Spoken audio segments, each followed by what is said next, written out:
11 வாசிக்கிறோம். அநியாயம் செய்கிறவன் இன்னும் அநியாயம் செய்யட்டும், அசுத்தமா இருக்கிறவன் இன்னும் அசுத்தமா இருக்கட்டும், நீதி உள்ளவன் இன்னும் நீதியை செய்யட்டும், பரிசுத்தம் உள்ளவன் இன்னும் பரிசுத்தமாகட்டும். இதோ நான் சீக்கிரமாய் வருகிறேன், அவருடைய கிரியைகளின்படி அவனவனுக்கு அளிக்கும் பலன் என்னோடு கூட வருகிறது. நான் அல்பா ஒமேகா, ஆதி அந்தமும் முந்தினவரும் பிந்தினவருமாய் இருக்கிறேன்.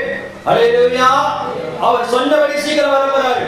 அநியாயக்காரன் பரலோக ராஜ்யம் போக முடியாது, துன்மார்க்கன் பரலோகம் போக முடியாது. குடிச்சிட்டு ஒரு பக்கத்து ஒரு பையில ஒரு கையில மதுபானமோ இன்னொரு கையில செல்வத்தை வச்சுட்டு ஆண்டவரை சந்திக்க முடியாது. எந்த பாவியும் எந்த துன்மார்க்கனும் எந்த அக்கிரமக்காரனோ எந்த திணிகர செயல் உள்ளவனோ பரலோகத்துக்கு பார்க்க முடியாது, பரலோகத்தை சந்திக்க முடியாது, பரலோகத்தை கூட பிரவேசிக்க முடியாது.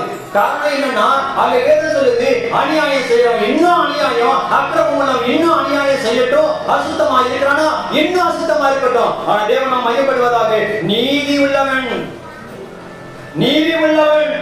பரிசுத்தம் உள்ளவன் இன்னும் பரிசுத்தமாகணும், இன்னும் நீதிமானம் மாறணும். அதுதான் ஆண்டவர் விரும்புறார்.